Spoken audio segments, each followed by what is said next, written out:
Chapter 1095. Yannick saw Wilbur, so he hurriedly stood to welcome him. He smiled and said, "Mr. Penn, you're here." "Yeah. Please arrange a car for me to get to Leaker Corp," said Wilbur nonchalantly. Yannick hurriedly nodded and said, "Of course. You've made it, buddy. Don't forget about me, all right? Miss Madres wouldn't know you if you weren't here.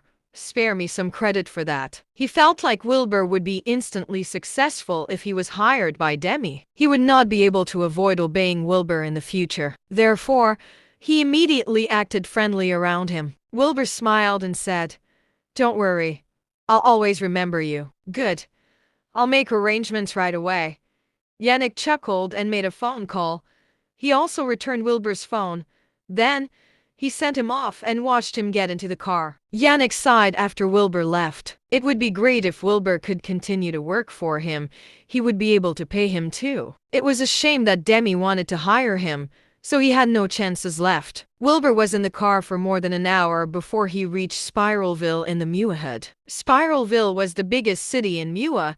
It was also where the headquarters of the border military was located. Demi founded the Leaker Corp, which was also in that city. She said it was a corporation, but it was actually a trade center for syndicates and criminals. Any nation would send their representatives to negotiate with Demi to get the illegal trades they needed. Drugs, women, and organs were the major trades. It fell under the jurisdiction of the military. Armed guards could be seen patrolling everywhere in the city. The driver dropped Wilbur off at the Leaker Corp building and left. Wilbur looked at the magnificent building, and he frowned. He knew it was built on top of the blood and corpses of innocent people. He shook his head and walked towards the door. A security guard stopped him before he could enter and yelled, "What do you want?" "I'm here to meet Miss Madres. Tell her that I'm Wilbur Penn." The security guard immediately took out his walkie-talkie when he heard that. Soon, the security guard told Wilbur, "Follow me." Wilbur followed him to an elevator. They rode the elevator and arrived at the top floor. They were at Demi's office. The security guard left, and Wilbur walked into the spacious office. Demi leaned back on her comfy chair.